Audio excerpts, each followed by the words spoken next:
Yo creo que a veces nos encontramos con situaciones de crimen organizado que bien pueden referirse, como ven ustedes, al narcotráfico, al lavado de activos o trata de personas, por elegir tres tradicionales y paradigmáticas, que generan esa columna basada en una serie de elementos como son recursos limitados que presenta el crimen organizado, porque tiene unos recursos económicos en los que está dispuesto a asumir un porcentaje de pérdida. ¿Por qué? Porque tiene recursos ilimitados, es decir, asumen que un cargamento de narcotráfico puede ser interceptado por la policía. Incluso a veces denuncian a la propia policía que va un cargamento de narcotráfico. ¿Por qué? Porque pasan tres paralelamente. Es parte de la pérdida, del riesgo de ese empresario criminal. Un lenguaje común, no hay fronteras. Aquí estamos hablando, cuando hablamos de operadores jurídicos, de marcos legislativos. El panameño no es el mismo que el colombiano, no es el mismo que el costarricense, y parece que nos atan las manos. La policía tiene una serie de límites a la hora de investigar, el principio de legalidad. Obviamente, para ellos no hay ni estados ni fronteras. Y la diversificación no es una columna con una separación nítida, firme. Hoy nos dedicamos al narcotráfico, mañana a la trata de personas y, por supuesto, el lavado de activos como eje para obtener el dinero. Mientras tanto, ¿nosotros qué hacemos? Bueno, nosotros hacemos lo que podemos. Y hablo de la respuesta penal institucional. Pero cuidado, que aquí es importante no obviar que hay un tipo de respuestas tan o más importantes que la respuesta institucional. Tenemos esa diversidad normativa, tenemos una investigación a veces mínimamente concebida de parámetros nacionales. Yo investigo lo que ocurre en mi país, pero no voy más allá. Error. Porque entonces mañana sustituirán a las personas que cometían el delito en mi país por otros, porque la red es transnacional. Dificultades de comunicación, porque yo no conozco a mis homónimos en otros países, y falta de confianza. En la medida en que no los conozco, es difícil compartir información, es difícil comunicarme con ellos.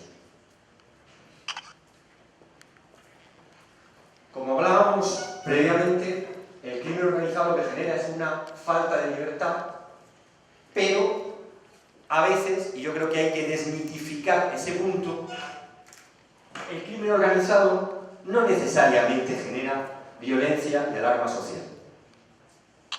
Y para mí este sí que es un punto muy importante y sobre el que me gustaría llamarles la atención. A veces estamos acostumbrados a leer en la noticia que el crimen organizado en Guatemala, en México, en Honduras ha generado un número de muertos a través de una brutalidad inconcebible. Y decimos el crimen organizado está presente en Honduras, está presente en esos países, en México, y prácticamente retiramos tranquilo porque no percibimos esa situación de violencia extrema en Panamá. ¿Por qué? Porque no hay esa violencia, ni parece que haya una alarma social constante, continua. La alarma social se genera a través de acontecimientos individualizados. Mueren 4 personas, son secuestrados 5 individuos, acontecimientos individuales. Pero no hay una sensación de presencia continua del crimen organizado. Y yo creo que ese es precisamente el peor indicador.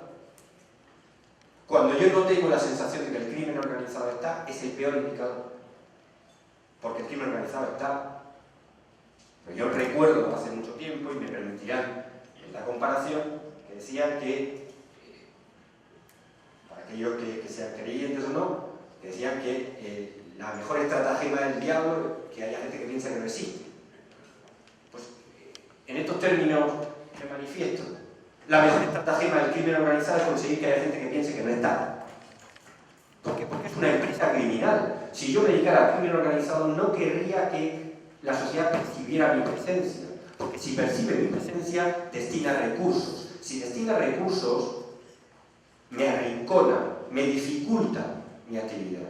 De manera que si yo adopto un perfil bajo, donde no hay muertos, donde yo no estoy poniendo muertos encima de la mesa, donde yo no estoy poniendo situaciones de violencia extrema, situaciones que el sentido común, nuestra percepción humana, no acepta en ningún caso, yo puedo operar. En la medida en que haya sucesos continuos y yo me levante todos los días en el periódico en Panamá leyendo que hay 30 muertos en un lugar, 25 detenidos en otro, las instituciones se ven obligadas a reaccionar, a destinar recursos. Por eso es tan importante disociar violencia y alarma social de crimen organizado.